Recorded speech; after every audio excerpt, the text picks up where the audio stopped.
Welcome to the Reality After Show. Listen, you may be looking at the screen right now if you're watching this on YouTube and be like, man, who is this good-looking fucking guy? It ain't Jonny Fairplay, let's put it that way. John Carroll, Survivor Marquesas. I love it that you are on right now. Thank you for coming on. Sandra Diaz-Twine did me a solid and reached out to some people. And this is a very pleasant surprise. How you doing, man? I'm doing awesome. Yeah, Sandra, I just literally got done watching the show. We were Big Brother popped on, and I was like, I'm not really sure I want to watch this. And so we were trying to figure out, we were going to watch Matlock with Kathy Bates. Yeah, I'm not old. It's Matlock 2.0. Yes. And I watched like the last 15 minutes of Matlock, and it was fucking, am I allowed to drop an F-bomb? Oh, hell, whatever you want. Yeah. Okay, sorry. Yes. So I caught like the last 15 minutes, which is amazing, and it flipped the whole like show on its head. So I was like, okay, I got to go see what's going on with Kathy Bates in the first 45 minutes. Anyway, I picked up my phone, and Sandra's like, hey, do you want to jump on a podcast with Matt? And I was like, Matt, I haven't talked to him in like forever. I'm like, yeah. I'm like, okay, Matlock on hold, call on the Bischoff, and here we go. Well, that's so awesome. And for those that don't know, Bobby Goodsby, our producer, he's behind the scenes a lot of times on the Reality After Show Network.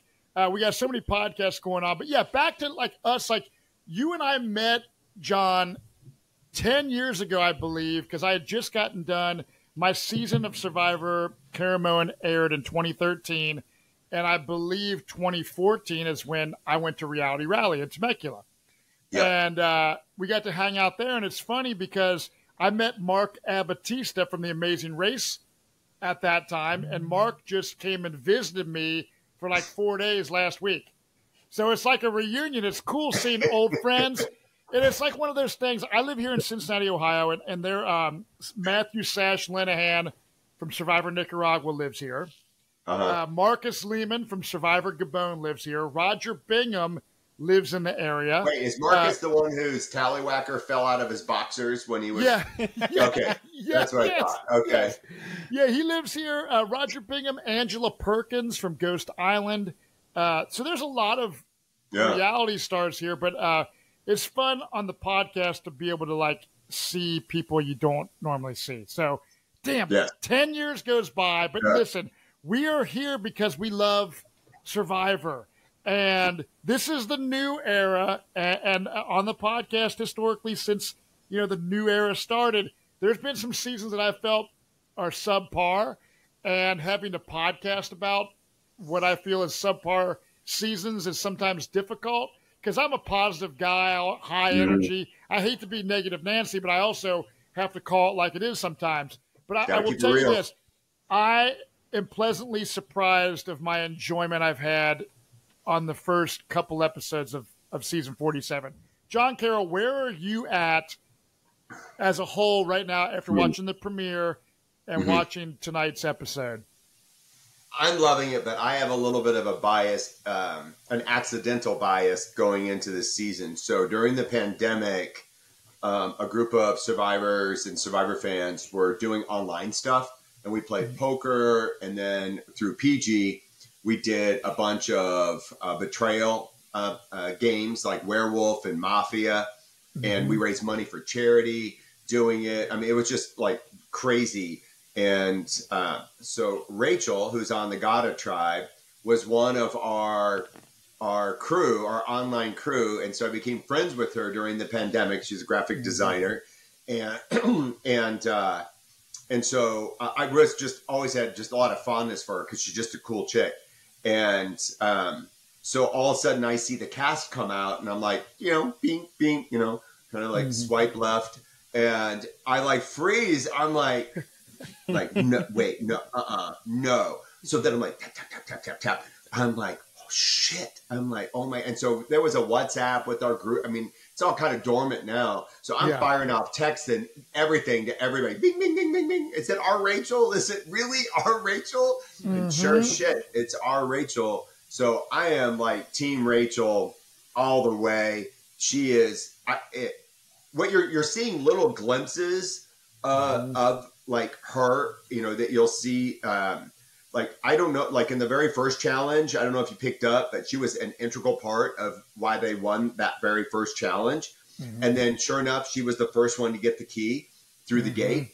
So she's like sneaky good, more on the more quiet observer side. So I'm just hoping that she shouldn't get steamrolled, by Sam and his antics, because he's kind of got his little group there. But I am team Rachel from the jump. So it's made it a lot of fun. I'm very invested now in this season more than any of their new eras, simply because I know somebody. So and anyway, you've watched but you've watched all, like, you're a Survivor fan, so you watch all of them. Like, because sometimes people play the game, they might not be a fan, maybe they're recruited, and then they don't ever watch the show again, right? So you're a true fan. So are you bummed out that you've never gone back to play again? You gotta be. It's not bummed out. I don't think that's where, the place, like you, Matt, I'm a positive person.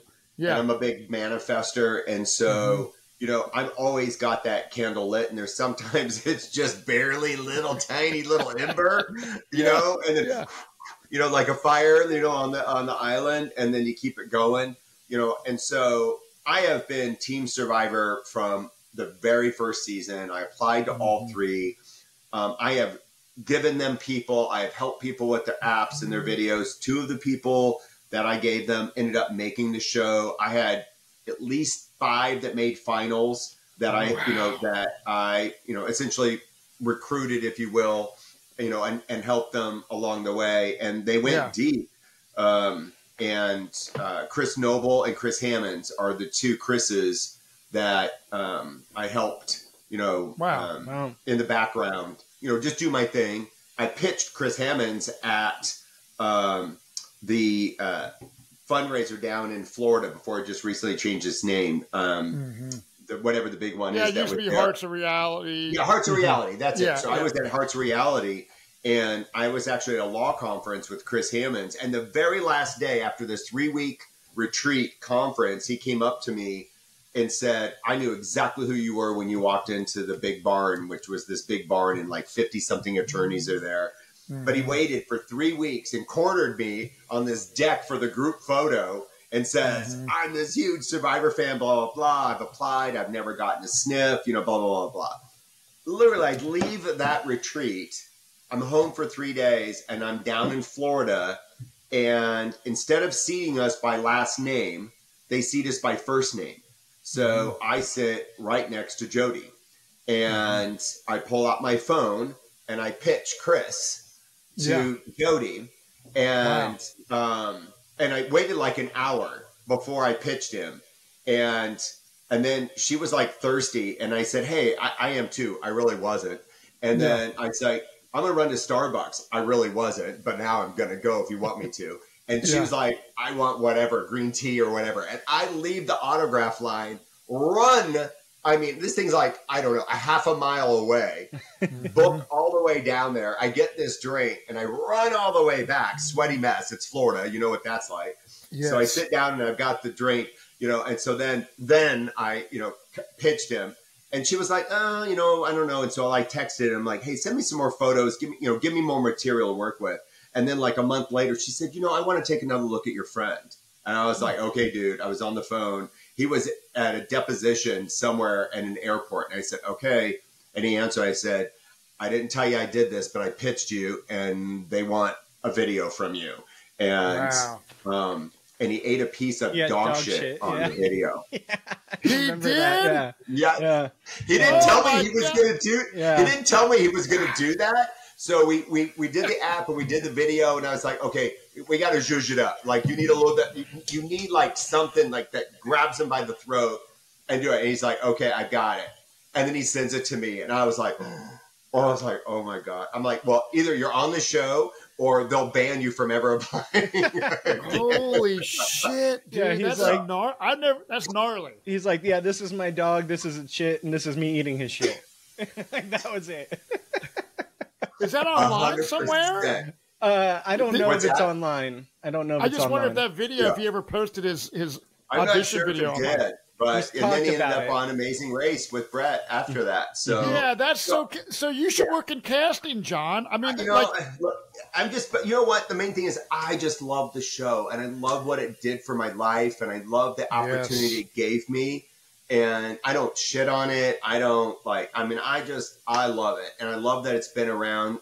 You know, we're coming up on season 50 and of course all the talk about what is that going to look like. And, you know, I mean, all I know is that when I played almost 23 years ago, you know, I gave it my all. And since I've played, I continue to be active in the Survivor community and with fans and all of that, because like you said, I'm just a fan myself. And I've been Team Survivor from the jump. And, you know, whether I get another sniff at it or not, you know, who knows? But, you know, I mean, I'm never going to give up hope that will come. Second Never chances, will give it up. A second chances season will be perfect for you. The fact that you are such a lover of the show is awesome. And the fact that you've been able to kind of like watch these people that you gave to Lynn or whoever was in charge of casting at the time and got to watch them, that's kind of like you have this little tiny bit of you playing the game. Absolutely. Yeah. And you're not charging people for advice like Adam Klein does.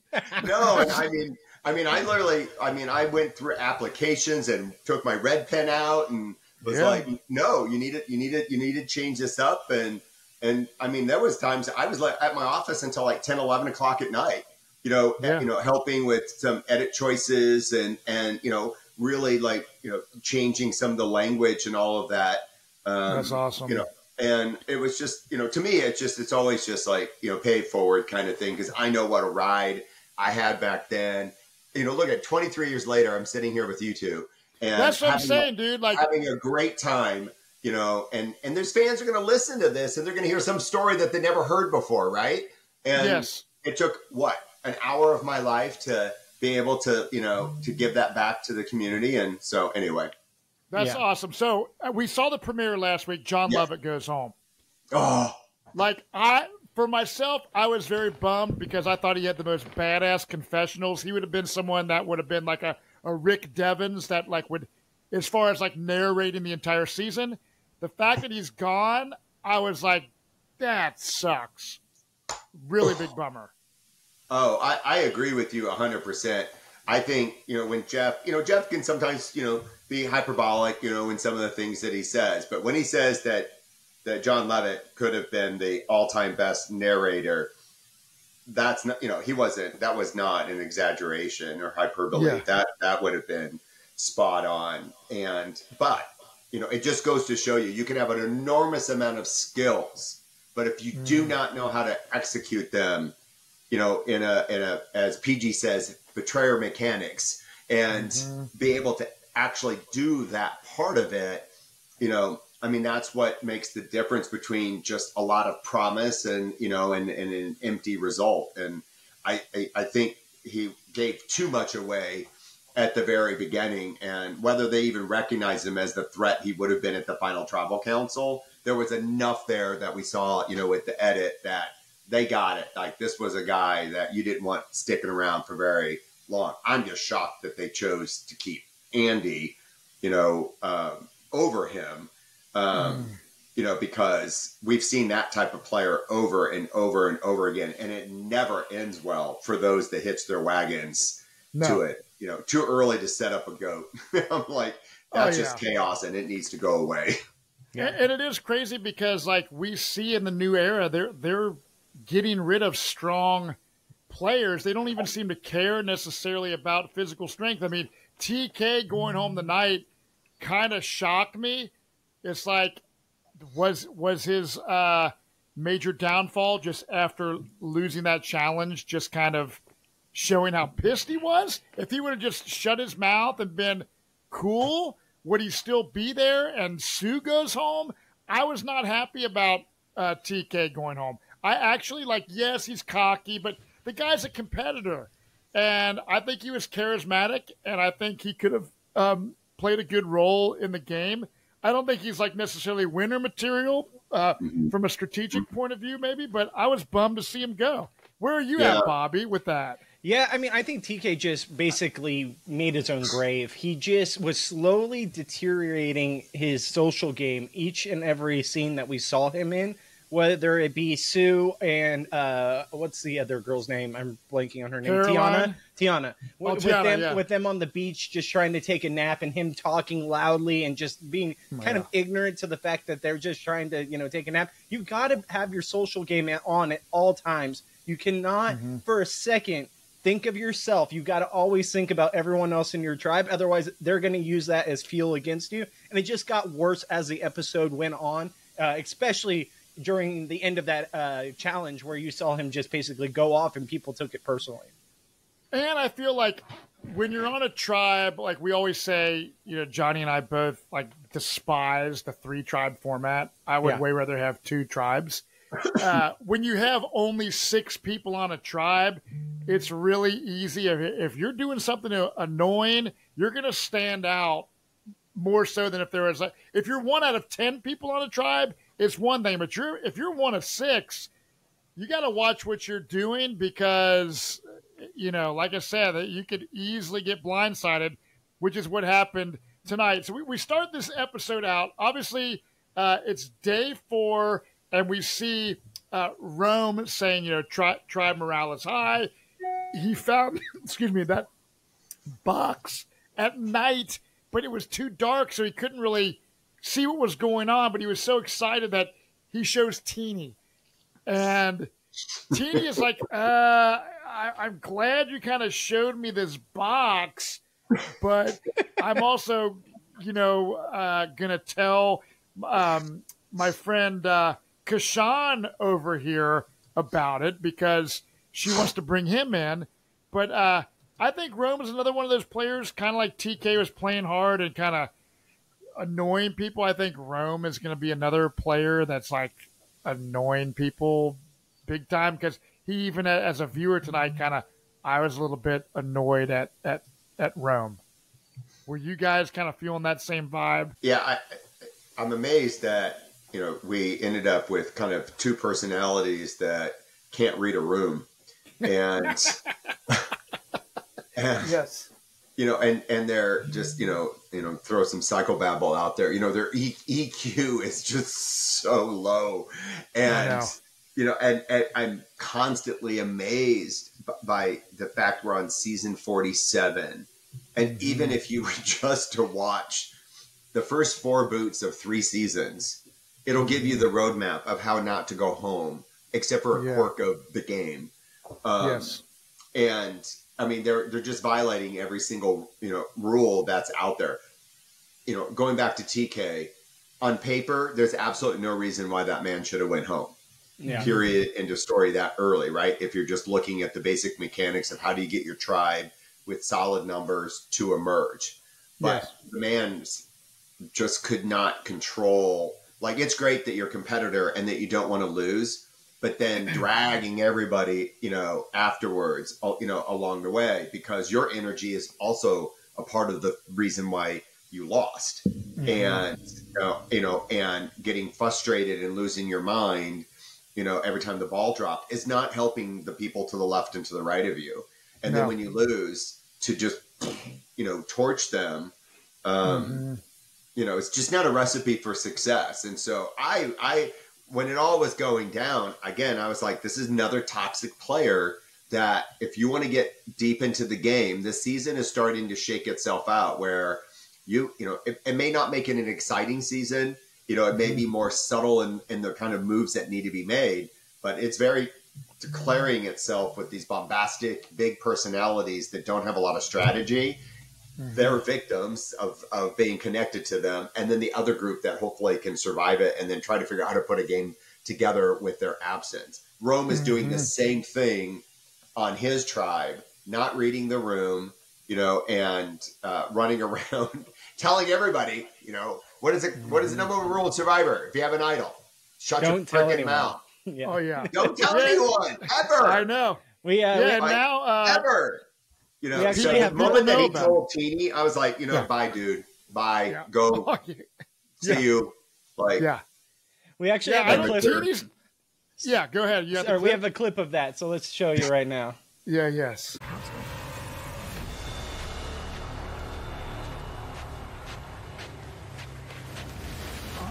So that's what Hey, guys. Dude, I mean, And I love the squishy sound in the sand as he's walking towards. I mean, he's not even like, "Hey, how's my box?" I know. I would be so pissed if I walked. I'd be like, "Oh my god!" Now, not only does Teeny and Kashan know, but Teeny's kind of doing damage control. She even says in like a confessional, like, "Look, one of the things I'm best at is kind of smoothing things over." I like Teeny. I like that she knows, but it's crazy because this scene happens right at the beginning of the episode before the introduction credits. Like, this is the first thing that we see, and poor Rome. I mean, this tonight's edit of him and everything else does not look great moving forward for him. But it's great TV. I love a train wreck, dude. Like, I love chaos and interesting things happening, and you know, sucks if you're the player, but as a viewer or us podcasting about it, it's pretty fun. And like we said, though, like, you just can't tell anybody, like, especially early in the game. Like, I know they're trying to build trust, but build trust in any other way possible. Do not tell them the one thing that is the single most important thing. Yeah, exactly. Find something on a personal level to connect with. Do not use the game as that aspect, because it just never works. Maybe once in 10 seasons does that actually benefit anyone. Other than that, they only use it against you. And we've seen this time and time again in the new era. People are always, like, you know, telling people about their secrets and stuff like that. It's crazy. Well, crazy. Think about the culture we're in right now, right? So in this new era, which tends to skew younger, and we're in the era of TMI and social media and videotaping and photographing every aspect of your life. So there's, you know, share and overshare. And so I imagine, you know, that's part of, you know, just the mindset. But what a rookie mistake, you know, to have access, because I mean, his was less messy than the others, you know, who, I mean, initially, I mean, he could have just kept that to himself, but then he's like, "Oh, let me show Teeny." And then Teeny's like, "Well, thanks for the info. The only thing that would have been better is if everyone was standing there." I was like, "Damn it, why aren't they all like, Teeny, tell everyone." And like, "Hey, we're going on a field trip." The whole drive just standing at the box when he walks up like that, been so good. And come around the corner. Like, oops. Yeah, he's doomed. I mean, I don't think he's going to be fun to watch on TV, but he's definitely doomed. So then we go to the Blue Tribe Tuku Day 4. We see Gabe catches his big crab, and then TK does a confessional where he says he really doesn't trust Gabe. What are your thoughts on Gabe as a player so far? Messy. Yes. Just messy. I tonally just is. I just don't think the instincts are there. I mean, there sort of are, but they're not in the way that right now, unless he is lucky and gets his footing. I think there's just many more capable players around him. And so he's another one that's doomed. And I'm like, I have a feeling the way this is going, a woman is winning this season, because these dudes are off their rockers. I mean, they are just, you know, messy. And, they are. You know, I mean, Sam was, you know, even though he's like the typical bro and he's the sportscaster guy and all of that, he's got like the smarts to sort of, you know, kind of figure it out and all, you know, all of that. But he's got Hurricane Anika on his tribe, who's giving me Venus vibes big time. Oh, and, yes. You know, and it's the second coming of Venus. So, I mean, it's, you know, and then we saw the previews for next week, which I'm sure you're going to get to. But, right now I'm not really feeling like there's a single male player that, at least with the edit and what we've seen, is giving me like big threat material. To me, this is a woman's game to lose so far, just on episode 2. Yeah, no, I'm with you. I mean, we see this bromance alliance, which obviously I don't think it's going to go anywhere, obviously, now that TK's gone. But yeah, I mean, there's a lot of Sam, like you said, watching some of his gameplay. I'm like, this guy seems kind of smart. Yeah. But I don't know if he's. I don't know. We'll see how it plays out. But look, we see now. Talking about Andy, Andy really wants this. He wants props. He wants everyone to say, "Great job, Andy." And we talked about this last week. Jonny Fairplay thought that Andy kind of passing out almost after the challenge was like a strategic move. And I was like, you're crazy, Fairplay. Like, this guy is a fucking idiot. Like, he's should never have gone out here and played the game. If you have all these insecurities and kind of like, I was bullied and all that kind of stuff, don't go out and play Survivor, because we saw Andy basically have a meltdown on episode 1. And I actually feel bad for Andy, because I feel like sometimes Survivor shouldn't put people on the show that can have anxiety attacks and shit. We all go through crazy testing. When you go to play Survivor, everyone listening on the podcast, you are at a hotel and you see psychologists, and they do all these crazy mental tests, and ask a lot of crazy questions. And after you take the test, they'll put you in a room and they'll be like, go over your test with you. And they'll be like, Matt, at your test score, you seem like you're an outgoing guy that loves his face. Like, anything they said about me, I was like, holy fuck, doctor, you explain my personality to a fucking T. Like, it's pretty amazing how much information they can get on these tests. But I feel like a lot of times when they put Brandon Hance on my season, knowing that he's mentally, have mental health problems, Survivor is a gnarly game. And if you can't hack the stress of Survivor, we've seen people quit in the new era. We've seen people, break down, have even Ben last season having these nightmares and shit. This goes to show that Survivor is the real deal, and it's gnarly. And I'm not a big fan of Andy, but do we have a clip, Bobby, of everyone kind of giving Andy some props when he's chopping a coconut? We do here. Right now, everybody on Gata is trying to make Andy feel as part of our group as possible. Yes! We see it! Yes! Let's go! That's the perfect coconut! Thank you. Dude, if I'm Andy watching this back, I would be so embarrassed. Like, they're over the top giving him the props. Just because they know that this is what this guy needs, so we're going to give it to him. But look, Andy is so clueless that they have Sam sitting around camp babysitting him.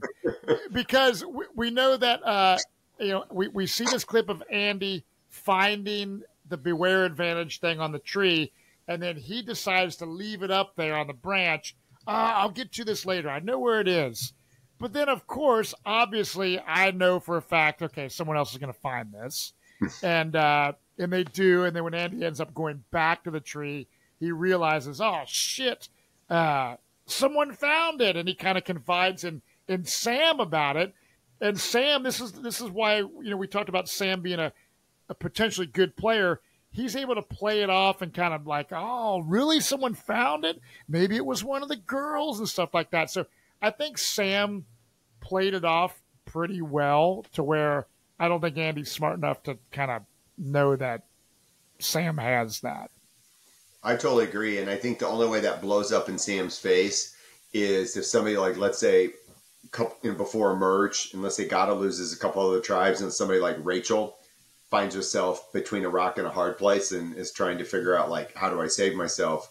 She might be able to, pull a vote by revealing that Sam's been playing you the whole time and kind of mocking you, and go the extra step to kind of feed him some stuff because he's completely set up for that kind of angle. So the fact that, Sam turned around and got a little paranoid about like who he told and who he didn't tell. And by the time he got done, he had told everybody.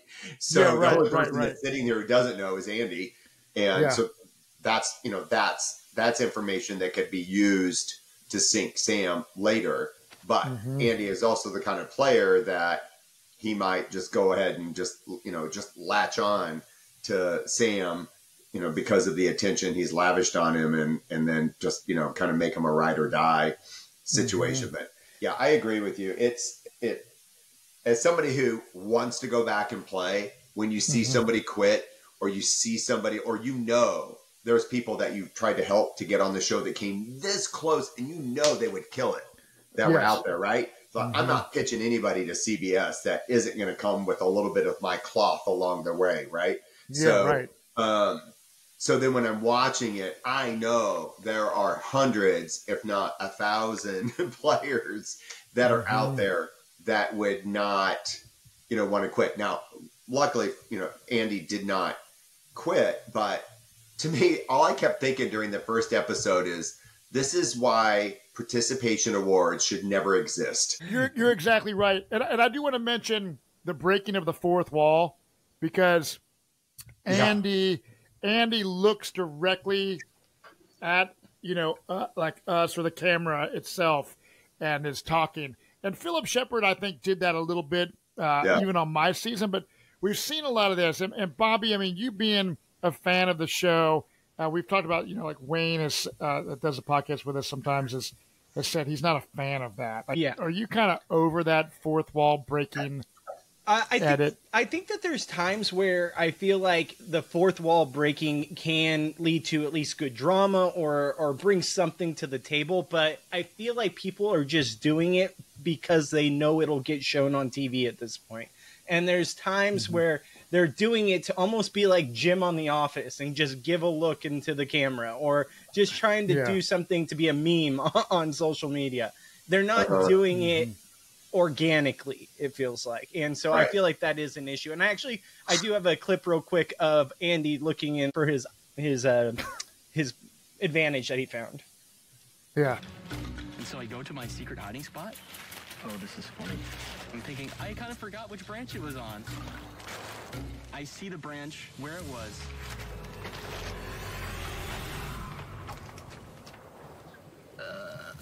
Dude, this guy is going to watch. If I'm Andy watching this with my family and friends, I'm mortified. I was mortified going into my season when I got my ass handed to me by Francesca in the very first challenge. I was like, fuck. Everyone's going to make fun of me. But Francesca's a badass. So, but yeah, well, you didn't get peed on, so true. That's a little worse. I'm sorry. Hold my beer. So, as we were kind of tired of the fourth wall breaking deal, I feel like I'm also tired of Survivor bucket lists. Yeah, and we see this scene right now where Rome is talking about, like, look, I can make a fire in 20 seconds, and my bucket list is 16 is his fastest time. Okay, so this is part of his bucket list. We're tired of the bucket list. Go out and play Survivor, but I don't want to hear your list. I wasn't going on Survivor with a bucket list of I want to find this and I want just play the game. But we see Rome. He's being so cocky. He doesn't even make the fire. Kashan does, right? And then not even close to making the fire. Like a third grader who got a book and was reading it while trying to make a fire would have a better chance of making a fire than Rome was ever going to make a fire that day. I know. That is a moment of writing checks that your ass cannot cash. Yeah, right. Right.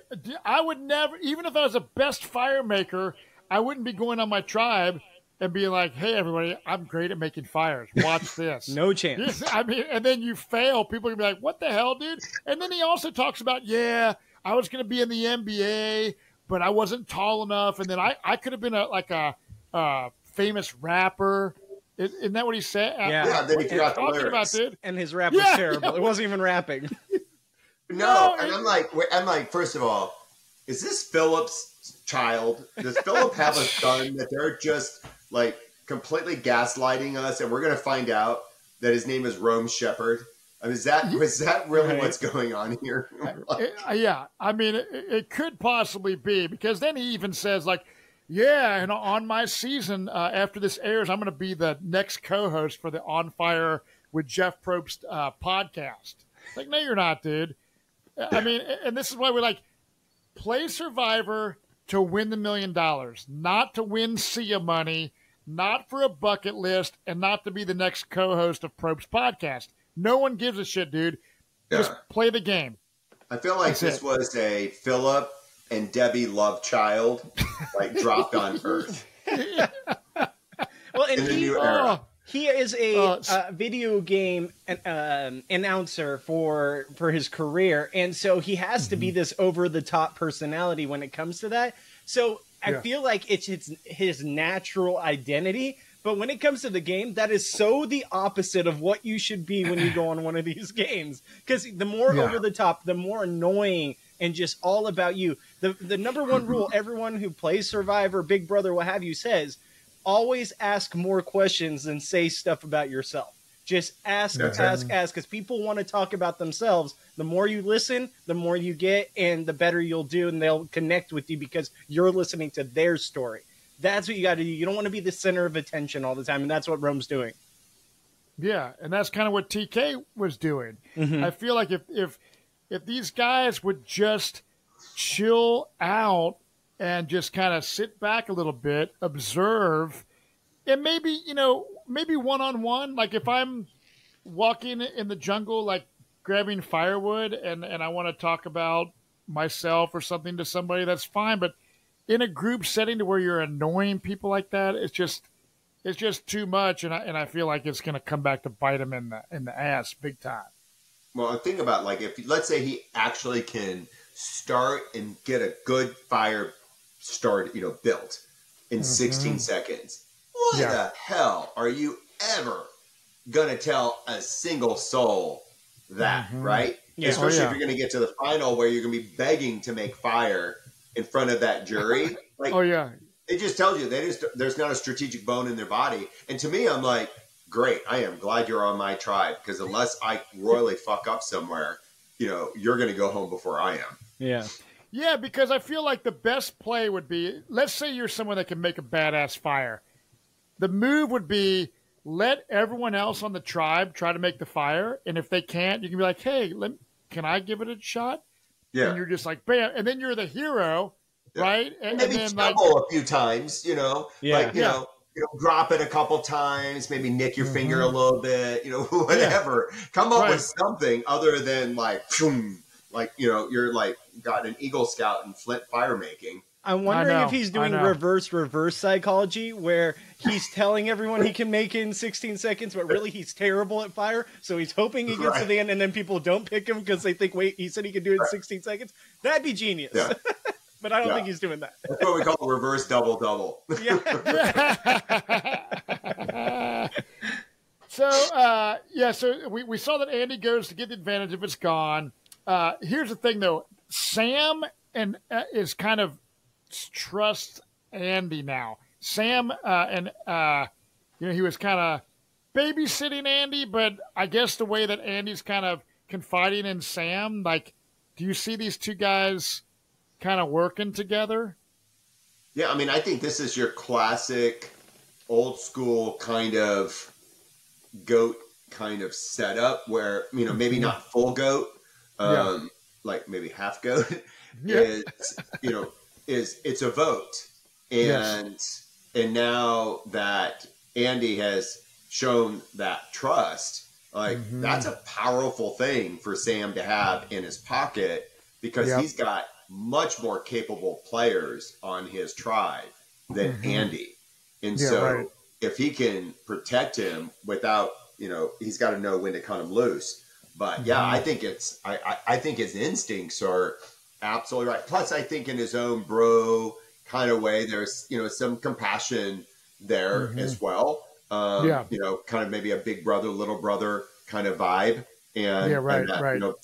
I think there's probably things that we're not seeing in the edit or in the relationship building part of it. So I don't think it's just as simple as he clued him in on finding his idol. But it did not hurt Andy whatsoever that Sam happens to be the guy that found it, and then he came clean about it. So to me, it's kismet for both of them. What they do with it, that remains to be seen. But yeah, I think it's a smart move on Andy's side because he definitely has some very, Sierra wants to hitch her wagon to Sam. And even with other things kind of being presented, she is definitely going to be that, I think, female player that attaches herself to a meat shield. And maybe we'll see her strategic, self kind of emerge later. So Sam's really sitting in a good spot. He's got Sierra on his right and he's got Andy on his left. So he's pretty protected right now until the game changes. Do you think we could see a romantic relationship kind of starting between Sam and Sierra? No, because I actually just recently followed Sam, and so he had, I think before he even went on the island, he had he was in a relationship. So okay. So they're not going to have any kind of relationship. I think he's actually married now. Yeah. So I think, and when I saw the preview with Anika kind of like attacking them, I had the knowledge that he, because of his social media, that, that's not going to play well at all. Especially, if he's just devoted to his girlfriend / fiance, whoever, wherever she was at that point in time. And he's just building a rapport with a fellow tribe member who happens to be female. Yeah. Like, that's not a good look for Anika to just assume just because, there's a showmance because they're opposite sex and young and attractive and this, that, and the other, because that might have been a bad play for her, or maybe betrayed her own crush, on one or the other, herself. So it'll be interesting. But my initial reaction, and it's simply because of the social media, I was like, that's not going to go well. That's not going to be received well.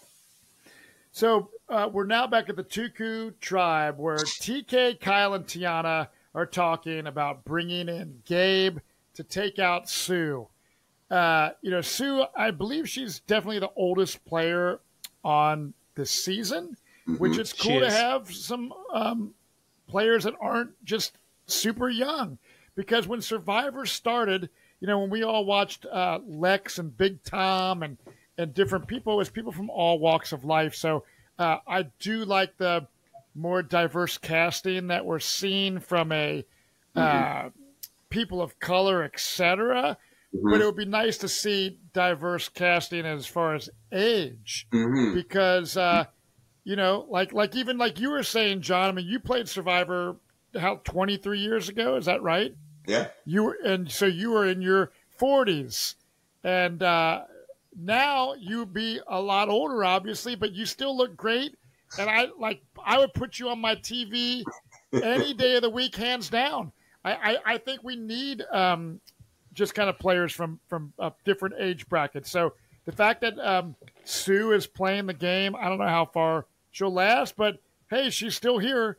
They're voting out the strong and the strategic. John Carroll was a badass. TK, probably the strongest physical player of the entire season. Although I will say we did not see anything of Soul, that dude Soul tonight. Yeah. That guy is a fucking beast carrying that rice and shit. We'll get to the challenge, but we did not see any of Soul tonight. And there's a girl, Genevieve, who I talked about on our pregame assessment. I haven't seen like a single confessional of Genevieve. I know nothing about her. Yeah. So, and we have these 90-minute episodes, which I really enjoy. When I'm watching, at first I was like, when they first started talking about 90 minutes, I'm like, shit, am I going to be like bored or like looking at my phone like, this is, but I don't feel like it drags. Like I didn't feel like tonight was like too long of an episode because we got a lot of camp life and gameplay and so I like that about these 90-minute episodes. Yeah, and I think like going to your comment earlier about having 3 tribes, I think that when you have 3 tribes and you essentially have to divide up your time amongst the three tribes, Yes. the energy is going to go to where the chaos is, right? Because that's what's presenting itself. So Right. it may be that some of those other players will start to emerge later because these more chaotic players are going to go out, early. But Yes. knowing like this cast, I think it might have been more interesting to divide them in half and get some of the more chaotic players on the same tribe, just so you could watch the dynamic between them. Because really, it seems like the chaotic players were divided equally amongst the tribes, so they're each doing their chaotic thing, and the other players are having to adjust to it. I would have kind of liked to see a completely messy tribe contending with, with a TK and a Rome on the same tribe. I would love to see what that would look like.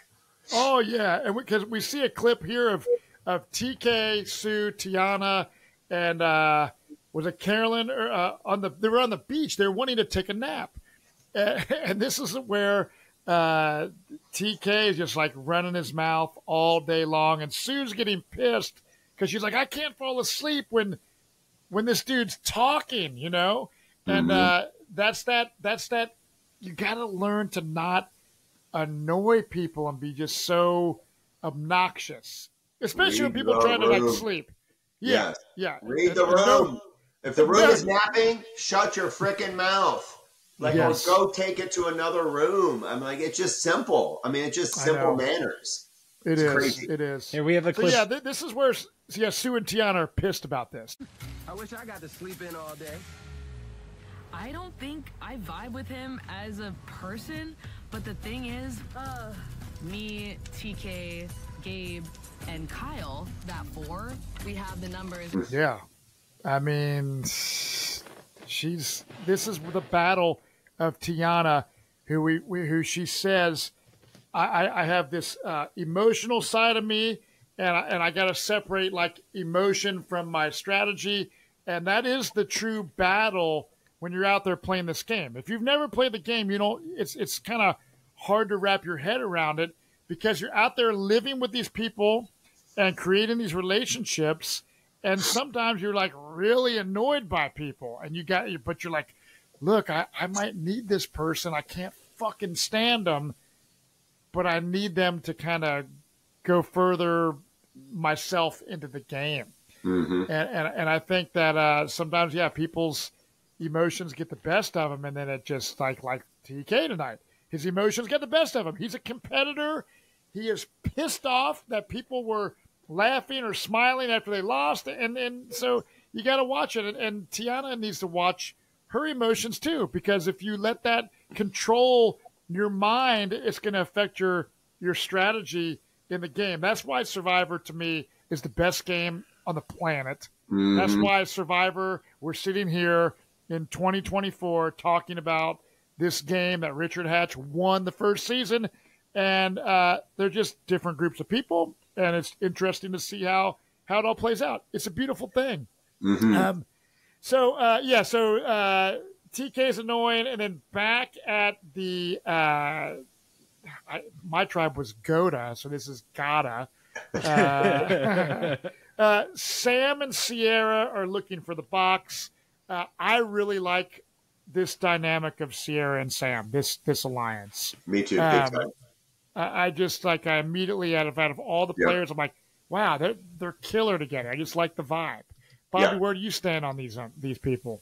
Sorry, you broke up real quick. Who did you say? Oh no, just the alliance between Sierra and Sam. And Sam, yeah, no, I mean, love it. I think that they could be a match made in heaven when it comes to the gameplay. Obviously, like we discussed already, they have their personal lives separate, and I don't think anyone should classify them as a couple just because they work together and they're young. That's not fair. Correct. But the funny thing to me is I think Andy could actually fit right in with these two. And I think Andy really helped himself. He backdoored into it, but the fact that he put that back and then Sam found it and then he came clean trying to say, hey, I think the girls did it, or they're the ones who found it, not knowing Sam actually found it. I think he really fell into a great situation that really helped his game going forward. And I think those three could be a dynamic trio, especially in this tribe where Sam doesn't want to be the last guy standing with all these girls on the tribe. Like, it's just, we see it time and time again. It's not a smart move. And it's you want to be able to protect yourself. And why wouldn't you use someone like Andy, who is just wanting to be anywhere? He just wants to be a part of something. Just give him the recognition and bring him in. We've seen this on a ton of seasons. As long as you give that person the time of the day and they know they're on their outs, but they feel safe with you, they're all in with you because they have nowhere else to go. Funny thing about Andy, too, is could you imagine the fact that the guy's, 7 years actually older than Sam, and it feels like it's the other way around? It's crazy to me. Wait a second. Andy is older than Sam? Andy is 31 years old, and Sam is 24. Wow. Dude, I literally thought by Andy when he was getting all bummed out about people like, I was bullied in school. I thought this guy was like, 23 I thought he was 22, years old or something. 23. Yeah, exactly. I thought he was just out of college or maybe in the middle of college. I never knew because I even used the big brother, little brother, and it's actually the other way around. Yeah. Yeah. It's wild, That's right? That's wild. So we go to the immunity challenge. Bobby, give us a rundown of how this challenge works. Your guess is as good as mine because half the time I was pulling clips while the challenge was going on. I'm sorry, the challenge. Oh, okay. The challenges are okay, but like I kind of zone out so I can get my clips done. Yeah, no, that's cool. That's cool. So it's immunity and reward. So 2 people or 2 tribes are immune, and then the 2 winning tribes get a fishing kit in addition to immunity, and you gotta go out and climb up and get a bag of rice, take it to the beach. It's a very, very heavy bag of rice. And so as you're climbing up and over stuff, and then at the end, it's just, we always see this, like the puzzle equalizer. It's 3 people having to use this metal ring with some ropes and a ball and get it through this snake maze type thing. So shout out to Perplexers Puzzles. I imagine they'll be making a replica of this puzzle. I personally have a bunch of the Perplexers puzzles that I like. When Abba, that I was telling you, John came to my house. He's a big Survivor fan. I busted out the Survivor puzzles and we had fun with them. So this challenge was fun, something different. I like the fact that it's not this exact same recycled puzzles, and I like the fact that on the final part of the immunity challenge that you had to have 3 people doing it together versus just one person trying to maneuver a ball into the a hole or whatever. So fun challenge to watch. And Gatto wins it, and Lavo is in second. Tuku loses. TK is pissed. He's visibly pissed. Jeff Probst kind of, ask him how he's feeling because Jeff Probst always does that kind of thing. And he's like, I'm not happy. I'm a competitor. I want to win. People are smiling. And the other thing I'd take away about this was your friend Rachel. Wasn't she the one that was smuggling rice into her pocket? What'd you think of that, John? I'm like, it would have been awesome if she didn't get caught and she could come back and empty her pocket and say, hey, dinner's on me. I know. We got the clip right here. Yes. Love it. I see you putting some rice in your pocket. You didn't see anything, Jeff. Unbelievable. Empty your pockets. You put rice in your pocket. Dude, what a savage. Oh my. You had to love that, knowing her kind of no, I don't know, but is that a classic Rachel move, or were you surprised by that? Playing poker with her, a great bluffer. She's a gamer. She is, if they let her get deep into this game, she's going to be very, very dangerous. She's absolutely going to be dangerous, but she's got to navigate the whole Sam. The best thing that'll happen for her is they're successful, and then there's some swap or something that happens that doesn't, because right now I'm not feeling really good. I feel like you're exactly right. I think the Sierra, Sam, Andy little threesome is coming along solidly. And unless something else happens, I'm fearful for Rachel and then getting caught taking the rice in front of everyone shows you, she's a little sneaky, little sneakerson. Yeah, that is true. Yeah. And I loved it because when I'm watching the challenge, I'm seeing her put rice in her pockets. I'm like, damn, that's a good idea. Yeah. Right? Like, a lot of people wouldn't think about that. They'd be so focused on winning the challenge that they wouldn't be like shoving rice in their pocket. But you're starved out there, and these people aren't getting any food. Like, so like for her to be able to do that. But Jeff kind of, he seemed kind of like pissed a little bit at first, but then it was all in good fun. Just empty But pockets. I'm like, hey, you put a bag of rice in front of me. Was there any rule that says you can't take any of the rice, right?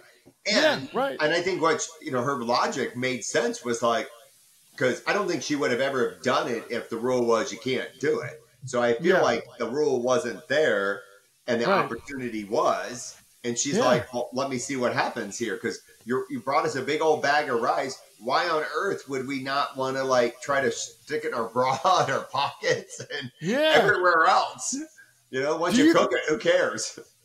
Do you think that Jeff Probst actually saw her in the act of doing that, or do you think production said, hey, Jeff, she just stole rice, we can't have that because we can't explain that on camera about like, you know what I mean? Like, how do you think that went down? Yeah, I'm sure, because when they panned to it and you could see her doing it, so clearly somebody was on a walkie-talkie, whatever, saying it. But at the same time, I don't know. I mean, I think she was a good sport. I don't know how much she pushed back, but I would have been like, nobody said we couldn't. So I was like, hey, I'm going to, it felt like I thought it would have been hilarious if she would have gotten away with it. And then they're back at camp and she's like, look, everyone, I got rice. And they're like, holy shit. Like, I thought that would have been a great TV moment. Oh, I think it would have been great. And then if they wanted to fix the rule, then they could say the rule out loud. And by the way, the rice, stays here. But I didn't perceive it as cheating. I saw her as being an opportunist. Yeah, I'm surprised that they didn't let her. I really would have thought that they would have let her take it back for the TV moment. Yeah. Like, I would love for her to like literally like step behind the hut and like take off her shorts and like, okay, somebody bring me the pot. Shake her shorts out. Because I don't care. Once that shit was boiled, I would have eaten it. I don't care where it was. If it was in her underwear or in her bra, whatever. Oh, yeah. Who gives a shit? Oil, I'm down. Right. No doubt. So, TK, we go back to the camp because this is all about, who's going to go home at tribal council. TK, the confessional, hey, I'm an athlete. I hate losing. Gabe is excited that Tiana is annoyed by TK. This is good for Gabe. And then Kyle, who he's a real kind of mellow, soft-spoken guy who was visibly upset when TK went home tonight. He was completely like, holy shit, this is not good. He is trying to keep the peace on the beach by getting TK and Tiana together to kind of go over what their beef is. And I think that was actually pretty cool because I do feel like that there could be, if you could, like Survivor's so gnarly that if you can work out your differences and stuff and realize like, look, hey, I don't like you, but if we want to get further in this game, let's at least work together till a merge situation. And then it's any person's game. Right. So I do like the fact that they're, TK's trying to do a little bit of damage control, say, hey, sorry, look, I'm an athlete. I got a little carried away, but I just feel like it was obviously a little too late for TK, and people were just like not wanting that guy to stick around. Yeah. And Tiana's giving me big time D vibes, in her gameplay and the way she narrates and her decision making and all of that. And what's nice about Tiana's game is she's not saddled with a showmance vibe that she had that Dee was dealing with. So she's definitely more of a lone wolf trying to sort her way like through it. But then when she said, my gut's never wrong, and wants to be with genuine people and all that, I was like, oh, TK's toast. I'm like, she's not like when he did what he did and all of that. That was like, no, you're done, dude. Yeah, so this is where we see, emotions versus strategy, having to kind of keep your emotions in check, because it is like John, you and I are both passionate positive kind of personality type people that I'm sure like you going into Survivor, you knew your social game was going to be great because you probably just like me get along with everyone. Like it doesn't matter what kind of person you are. Like I love all people. If you're cool, I love if you're a piece of shit, I'll call you out. But for the most part, I get along with everybody. So when I went to play Survivor, I was like, look, I told Jeff Probst, he's like, dude, you got this beard and tattoos. Aren't you worried about, going out there and blah, blah. I'm like, no, dude. I was like 2 seconds of me talking to anybody, I'll get along with them. That's just how I am. I'll make your ass laugh and have a good time. But I'm also here to play a damn strategic game and do what it takes. So going into Tribal Council, it seems like people are not afraid to go to rocks potentially if they have to. So the thing is, I like people that are there to play the game and take some risks and gamble because we've seen in the new era people quit, or I always make fun of the dude that, couldn't climb a ladder. This is a more physical kind of tribes than the past few seasons. And I don't feel like there's any I'm not like seeing any quitter vibes amongst any of these players, with the exception of Andy. But I think Andy's in a better spot. I think Andy had a bad first episode, and I think he's going to be a train wreck kind of. But I also feel that he's learned a little bit, and maybe he can, like, if he can win some challenges and shit like that and get to the merge, maybe it's going to be a whole different ball game. And maybe we'll see this, moment where he comes just full circle and shows us, like, I hope to God that, 5 episodes from now, I'm saying, remember when I told you I hated that Andy guy and thought he sucked? Well, I love this dude now. So, because I definitely every season there's someone like that I have it totally wrong. We had Kathy. And, I mean, same thing. Very first jump, we had a solid row 2, and we knew from almost the first hour that she would be the first boot because of her adjustment to being on the island and the social dynamics and the pressure of being on the island. Our season was very new era like. We had no food. We got no rice. We got no beans. We got nothing. Everything that we found on the island, which was limes, coconuts, and sea snails and taro. That's all we had. The other Manahamu had, all kinds of stuff on their side, but we didn't. So the pressure of not having food, and then we didn't have fire, and we didn't get fire. I think for a couple of days. I can't remember if it was day 2 or day 3 when we actually eventually figured out how to start our fire. And she started to like lose it, right? Because we weren't hydrating and this, that, and the other. And it was so off-putting and so shrill that everybody was ready to just vote her out. And then she righted her game. And when she got all the way to the end, we all knew if she had made it to the final 2, she was going to win that $1 million. And so when she went out in third, not only, were we crushed, but I think she had the sense, and she was just, the bra strap, Nalia and the bra strap got her.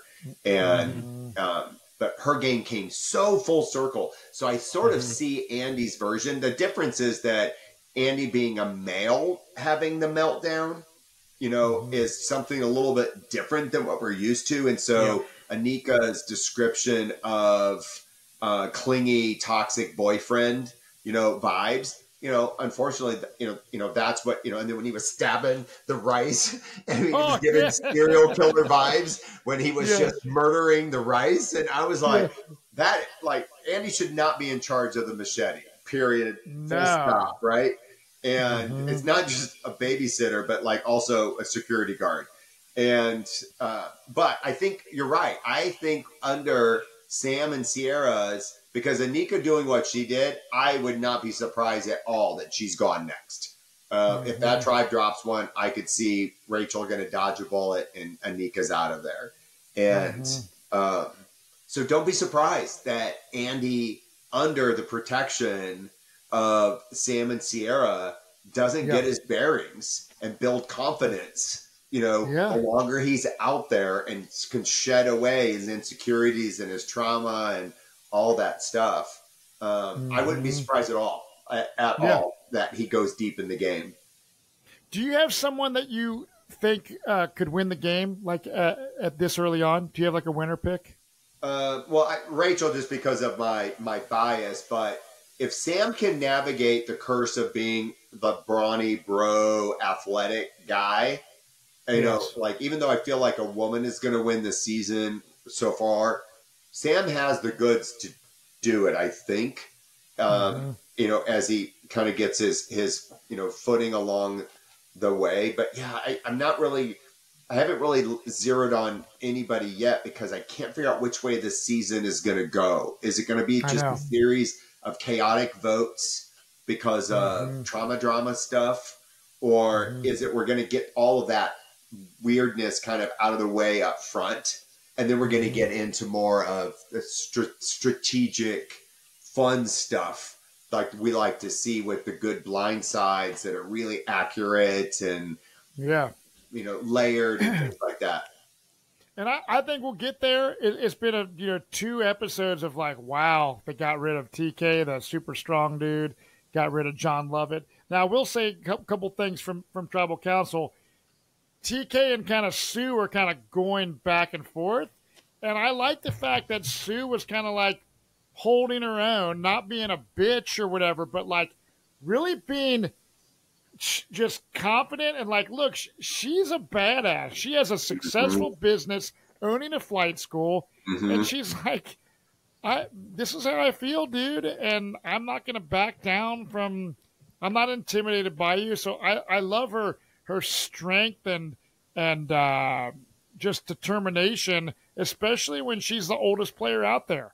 So like, go ahead, Bobby. I was just going to say, I think that Sue's in the best position on that tribe now. I think for that characteristic, that type of character for this show, if you can get through the first vote is the most important for a female older woman to get through. And you, as long as you have the connections and get through that vote, you're golden, because who's going to come for her now? She's got an alliance of 3 that is solid. They don't even need Tiana anymore, but they'll use her just trying to make her feel comfortable because she does have a good relationship.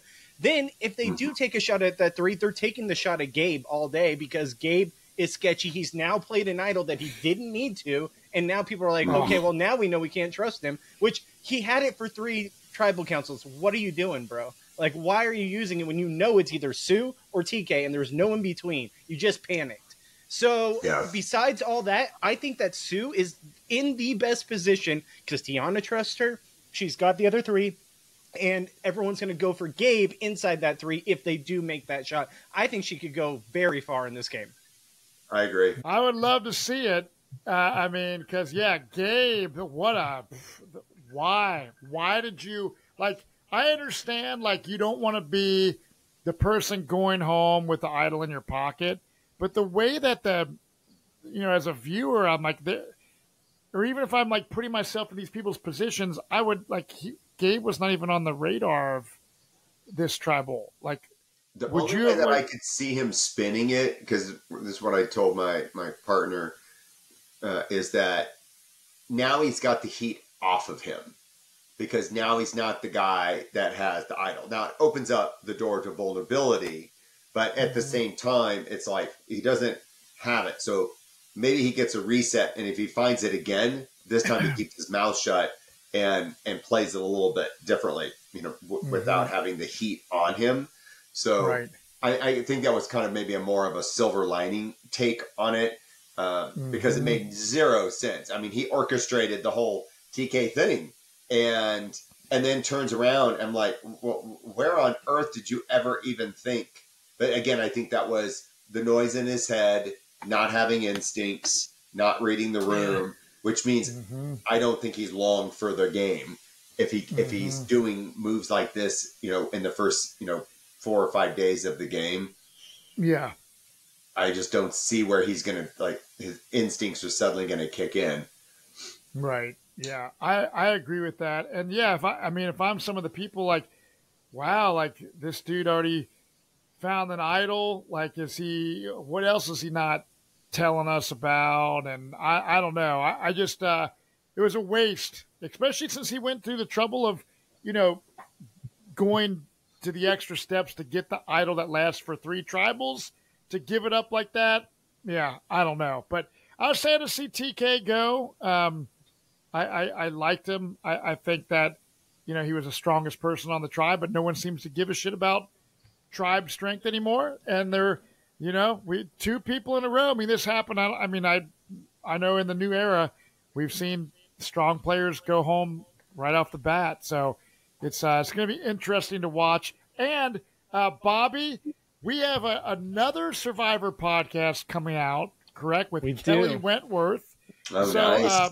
Not only are you watching this right now, but we have her podcast. And Bobby, who is she going to have on as a guest this week? Is it a secret, or do we know? No, it's not a secret. It's hold on one second. Let me pull it up real quick because I'm blinking on who she said it was. I have it right here. But sorry about that. I had to step away for a second. Johnny was calling me asking about the episode. So no worries. So it's going to be called On the Edge with Kelly Wentworth. We're going to record it tomorrow night, and the first guest she's going to have on is Lauren O'Connell from her previous season.